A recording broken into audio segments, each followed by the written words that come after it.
शाम ढलते ढलते अब लगभग रात हो आई थी।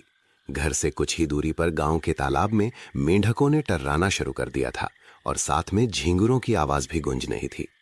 बिस्तर पर लेटे हुए मोहन ऊपर छत की कड़ियों और ताक रहा था। उसका पूरा मन अपनी पुश्तैनी जमीन और घर छोड़कर जाने के दुख से भरा हुआ था। कल सुबह 9 बजे की ट्रेन थी। पिताजी घर पर नहीं थे, वो बक्सा खरीदने गए थे। माँ रसोई के चूल्हे पर रोटियां और मोहन की पसंदीदा आलू पोस्तो बना रही थी। छोटी बहन लगभग सो ही चुकी थी। मोहन ने करवट बदली और अपनी बहन के सिर पर बड़े प्यार से हाथ फेरा। तभी माँ की आवाज सुनाई दी, मोहन आजा बाबू, खाना खा ले। मोहन धीरे धीरे उठकर माँ के पास गया। उसी समय पिताजी भी हाथ में एक मध्यम आकार का बक्सा लिए वापस लौटे। इसी बक्से को कल मोहन अपने साथ लेकर जाएगा। माँ ने खाना परोसा। पिताजी ने कोई बात नहीं की, वो बक्सा सहेजने लगे। मोहन के कपड़े और जरूरी चीजें पिताजी एक एक करके उस बक्से में भरने लगे। पिताजी पहले से कुछ ज्यादा ही खामोश हो गए थे। वो ज्यादा बातें नहीं कर रहे थे। माँ पास बैठकर मोहन को खाते हुए देख रही थी और गर्म रोटियों पर हाथ वाले पंखे से हवा कर रही थी। माँ ने कहा, जा तो रहा है मोहन, पर अच्छे से रहना। बड़ी यूनिवर्सिटी में एडमिशन मिला है, खूब मन लगाकर पढ़ाई करना। तू हमारे गांव का पहला लड़का है जो इतनी दूर पढ़ने जा रहा है, सावधानी से रहना। मोहन ने सिर्फ अपना सिर हिलाया, मुंह से कुछ नहीं कहा। उन सब का खाना पीना हो जाने के बाद सब सो गए।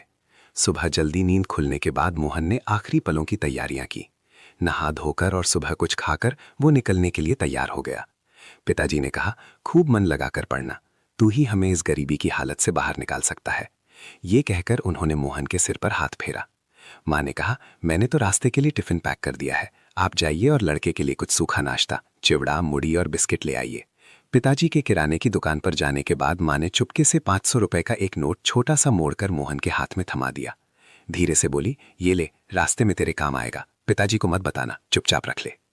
निकलने से पहले मोहन और मोहन के पिताजी दोनों खाने बैठे। माँ मोहन से बीच बीच में कुछ बातें कर रही थी, लेकिन वो मोहन की तरफ देख नहीं रही थी।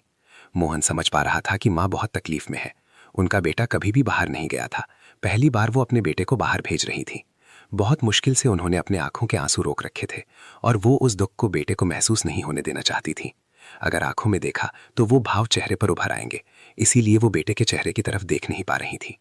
खाने पीने के बाद रिक्शा आकर उनके घर के सामने खड़ा हो गया। मोहन आखिरी बार अपने गांव के उस मिट्टी के घर को अच्छी तरह देख रहा था। मन ही मन कह रहा था, पता नहीं अब कितने दिनों बाद यहाँ आना होगा। सोती हुई 5 साल की छोटी बहन के गाल पर उसने बड़े प्यार से एक चूम लिया। दुलार से उसके चेहरे और सिर पर हाथ फेरा। इसके बाद दोनों सामान लेकर रिक्शे पर सवार हो गए। मोहन ने इस बार माँ के चेहरे की तरफ देखा। माँ ने मोहन के सिर पर हाथ फेरा। माँ का वो ममता भरा चेहरा देखकर मोहन के सीने के भीतर कुछ होने लगा। माँ का चेहरा जैसे आज कुछ ज्यादा ही उज्जवल लग रहा था। ऐसा लग रहा था कि माँ बहुत मुश्किल से अपनी रुलाई को दबाए हुए हैं। माँ ने भारी आवाज में कहा, अच्छे से रहना मोहन, फोन करना। रिक्शा चलने लगा। कुछ दूर जाने के बाद मोहन ने पीछे की ओर मुड़कर देखा कि घर के दरवाजे के सामने माँ खड़ी होकर उनके रिक्शे की तरफ टकटकी लगाए देख रही हैं। माँ की आंखों में हल्के आंसू झिलमिला रहे थे।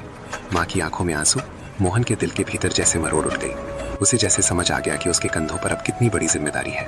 उसने मन ही मन कहा, माँ, मैं इस तंगहाली के संसार से तुम लोगों को निकालूंगा ही, मैं सफल होकर दिखाऊंगा, तुम लोग चिंता मत करो। पूरे रास्ते पिताजी ने कोई बात नहीं की, वो गंभीर होकर बैठे रहे। कुछ देर बाद वे स्टेशन पहुंच गए। ट्रेन आने में अभी 10 मिनट बाकी थे। पिताजी उसे बहुत सी बातें समझाने लगे।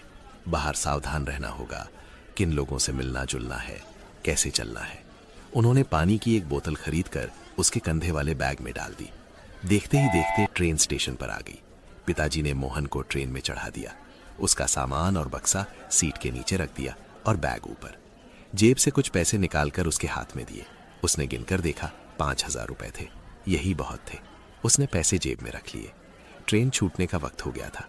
पिताजी नीचे उतरकर ट्रेन की खिड़की के पास खड़े हो गए। बोले, ट्रेन से उतरकर फोन करना। ये लो, 50 रुपए रख, भूख लगे तो कुछ खरीद कर खा लेना। ट्रेन चल पड़ी है। उनका वो चिर परिचित स्टेशन धीरे धीरे पीछे की ओर जा रहा है। पहली बार ट्रेन के सफर में मोहन अकेला है। अब तक वो जहां भी गया था माँ या पिताजी के साथ गया था, लेकिन ये पहली बार था जब वो अकेला था और खुद को बहुत तन्हा महसूस कर रहा था। ट्रेन में दूसरे यात्री होने के बावजूद मोहन को जैसे लग रहा था कि पिताजी के जाने के बाद वो और भी अकेला हो गया है। उसे अपने गांव साधनपुर की याद आ रही थी। साधनपुर गांव में ही मोहन बिल्कुल छोटे से बड़ा हुआ था। वहीं पढ़ाई की थी।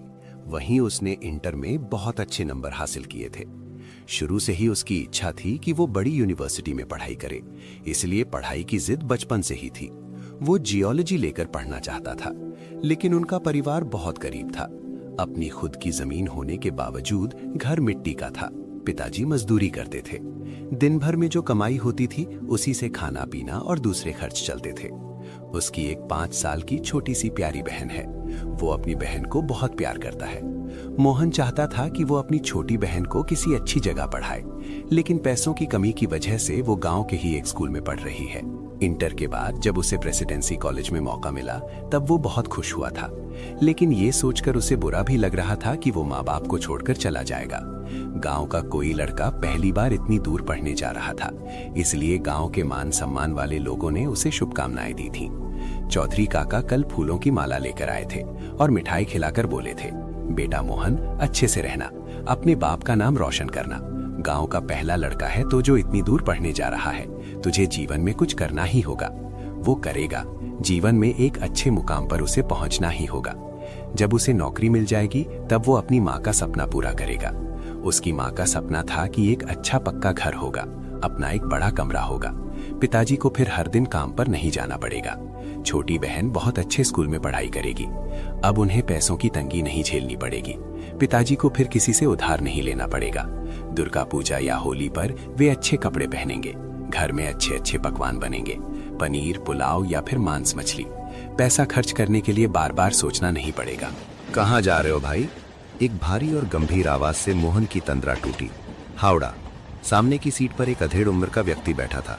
मोहन अपने ख्यालों में इतना खो गया था कि उसने उस आदमी पर गौर ही नहीं किया था। उस आदमी के पैरों में मोजे और शरीर पर कीमती जैकेट लिपटी हुई थी। सिर के बाल थोड़े सफेद और थोड़े काले थे। चेहरे पर दाढ़ी और हाथ में एक घड़ी थी। वो आदमी ना तो बहुत काला था और ना ही बहुत गोरा। हावड़ा में क्या करने? दरअसल मेरा प्रेसिडेंसी कॉलेज में सिलेक्शन हुआ है, इसीलिए वहाँ पढ़ने जा रहा हूँ। मेस में रहोगे या हॉस्टल में? नहीं नहीं, मैं हॉस्टल में ही रहूँगा। कहाँ से चढ़े? सहारनपुर। उस आदमी ने और कुछ नहीं कहा। मोहन बैठा बैठा बहुत कुछ सोचने लगा। 3.5 घंटे बाद वो हावड़ा स्टेशन पहुंचा। बाहर निकलकर उसने कॉलेज स्ट्रीट की बस पकड़ी। बस में बैठकर वो सोच रहा था कि कोलकाता के लोगों की जिंदगी कितनी उन्नत है। ये सब कितने आधुनिक हैं। ऊंची ऊंची इमारतें, सड़कों पर कितनी गाड़ियां, लोगों के हाथों में मोबाइल। उसके पास भी एक फ़ोन है। इंटर में अच्छे नंबर लाने के बाद पिताजी ने उसे एक टच फ़ोन खरीद कर दिया था ताकि वो अच्छी तरह पढ़ाई कर सके। लगभग 30 मिनट बाद वो प्रेसिडेंसी कॉलेज के गेट के सामने पहुंच गया। अपना पहचान पत्र यानी आइडेंटिटी कार्ड दिखाकर वो अंदर दाखिल हुआ। हॉस्टल की ओर चलने लगा। कैंपस के रास्ते पर चलते चलते उसने देखा कि बहुत से लड़के लड़कियां एक साथ बैठकर बातें कर रहे हैं। देखा कि दाईं ओर एक बहुत बड़ा खेल का मैदान है। वहाँ क्रिकेट और फुटबॉल खेला जा रहा है। मैदान के किनारे कई पेड़ हैं। पेड़ों के नीचे सीमेंट की बैठने की जगह है। वहाँ जोड़ों में लड़के लड़कियां बैठकर बातें कर रहे हैं। वो अचानक एक अलग ही सोच में डूब गया। सोचने लगा, क्या मैं कभी ऐसा प्यार कर पाऊंगा? उसने मन ही मन एक लड़की की कल्पना की और उस मैदान की बेंच पर खुद को और अपनी कल्पना वाली उस लड़की को पास पास बैठा दिया। थोड़ी ही देर बाद वो खुद में ही हंस पड़ा और थोड़ा आगे बढ़कर देखा कि 7-8 लड़के लड़कियां एक साथ बैठकर गिटार बजाकर गाना गा रहे हैं। देखकर उसे बहुत अच्छा लगा। उसने गौर किया कि इनका रहन सहन, तौर तरीके काफी आधुनिक हैं। कई लोग फटाफट अंग्रेजी में बातें कर रहे हैं। इनके कपड़े कितने बेहतर और महंगे हैं। वो मन ही मन सोचने लगा, क्या मैं इनके साथ घुल मिल पाऊंगा? क्या मैं इनके लेवल तक पहुंच पाऊंगा? उसके पास तो इतने पैसे नहीं है कि वो ये सब खरीद सके। पिताजी भी तो इतने पैसे नहीं भेज पाएंगे। एक पल के लिए उसे लगा कहीं वो गलत जगह तो नहीं आ गया। यहाँ तो उसके जैसे लड़के लड़कियां बहुत कम हैं। अपने साधारण कपड़ों की ओर देखकर उसे खुद पर हीनता महसूस होने लगी। यही सब सोचते सोचते वो बॉयज हॉस्टल 2 के सामने आकर खड़ा हो गया। अंदर जाकर ऑफिस सुपरिटेंडेंट से बात की। दूसरी मंजिल पर उसे कमरा नंबर 18 दिया गया। ऑफिस से कह दिया गया कि उसका रूममेट अभी नहीं आया है। कमरे में 2 लोग रहेंगे, लेकिन फिलहाल उसे अकेले ही रहना होगा। अपने कमरे में जाकर उसने कमरा काफी साफ सुथरा किया। बाईं ओर के बिस्तर पर घर से लाई हुई एक चादर बिछाई और तकिया रखा। कमरे के भीतर पढ़ाई करने के लिए एक मेज, कुर्सी और वाईफाई कनेक्शन भी मौजूद था। कमरे में बालकनी भी थी। वहां से हॉस्टल के सामने का हिस्सा साफ दिखाई देता था। फ्रेश होकर वो बालकनी में आकर खड़ा हो गया। शाम के 5 बजे थे। सूरज पश्चिम की ओर झुक गया था। लालिमा आसमान में फैल रही थी। बालकनी से नीचे की सड़क दिखाई दे रही थी। बॉयज हॉस्टल होने के बावजूद इधर लड़कियों का भी आना जाना था। आसमान की ओर देखकर उसे अपने घर की याद आ गई। माँ अभी शायद चूल्हे पर खाना चढ़ा चुकी होंगी। छोटी बहन शायद खेल कूद कर आकर पढ़ने बैठी होगी या फिर सो गई होगी। माँ शायद उसे पढ़ाई के लिए डांट रही होंगी। पिताजी थोड़ी ही देर में काम से लौटेंगे, हाथ मुंह धोकर खाने बैठेंगे, उसके बाद बहन को पढ़ाएंगे। मोहन को याद आ गया कि जब वो 5-6 साल का था तब पिताजी हर दिन उसे कभी प्यार से तो कभी डांट कर पढ़ाने बैठते थे और अपने हाथों से अ आ क ख या 1 2 सिखाते थे। अचानक जैसे घर के लिए उसके सीने के भीतर कुछ होने लगा। गांव का वो शांत माहौल कितना सुंदर है। शाम को गांव की औरतें तालाब से धुले हुए कपड़े लेकर लौट रही हैं। जो लोग मजदूरी का काम करने जाते हैं वे भी घर लौट रहे हैं। गांव की कितनी ही यादें उसके मन में भीड़ करने लगी। रात का खाना खाकर वो जल्दी सो गया। कल डिपार्टमेंट में ओरिएंटेशन प्रोग्राम है। लेटे लेटे सोचने लगा कल कौन से कपड़े पहन कर जाएगा। आते समय पिताजी ने 2 नई शर्ट खरीद कर दी थी, उनमें से जो अच्छी थी वही पहन कर जाएगा। अगले दिन सुबह तैयार होकर हॉस्टल में खाना खाकर वो निकल पड़ा। लोगों से पूछ कर वो साइंस फैकल्टी गया। वहां उसे अपना जियोलॉजी डिपार्टमेंट मिल गया। देखा कि एक बड़े हॉल में प्रोग्राम हो रहा है। अंदर एसी चल रहा था। धक धक करते दिल के साथ वो अंदर जाकर बैठ गया। देखा कि उसकी तरह और भी बहुत से लोग बैठे हैं। सब उसके बैचमेट थे।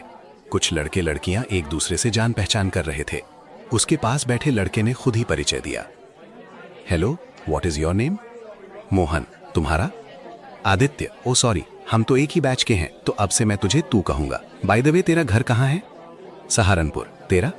खड़गपुर। यहाँ कहाँ रह रहा है? बॉयज हॉस्टल 2 में। अरे यार, मैं भी तो बॉयज हॉस्टल 2 में रहता हूँ। कौन से रूम में? 18। मैं ग्राउंड फ्लोर में रहता हूँ, रूम नंबर 2। इसके बाद विभाग के प्रोफेसर आए और लेक्चर देने लगे। एक प्रोफेसर कह रहे थे, तुम में से कई लोग बहुत दूर से आए हो, कई साधारण परिवार से आए हो। यहाँ तुम बहुत सी रंगीन चीजें देखोगे, लेकिन जिंदगी का फैसला तुम्हें खुद लेना होगा, खुद को नियंत्रण में रखना होगा।